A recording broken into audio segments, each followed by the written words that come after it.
भंडारा शहरातील जुना नागपूर नाका परिसरात रुग्णवाहिकेला भरधाव ट्रकच्या चालकाने जोरदार धडक दिली। या अपघातात दोघे जण जखमी झाल्याची धक्कादायक घटना उघडकीस आली आहे।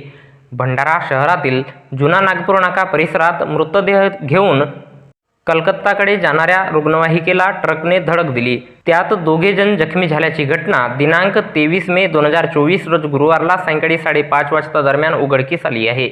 जखमींना भंडारा शहरातील एका खाजगी रुग्णालयात दाखल करण्यात आले आहे। मृतदेह घेऊन जाणारी MH19J3779 या क्रमांकाची रुग्णवाहिका कलकत्त्याच्या दिशेने जात असताना नागपूरकडे जाणाऱ्या ट्रकने धडक दिली। त्यात रुग्णवाहिकेतील चालकासह अन्य एक जण जखमी झाला।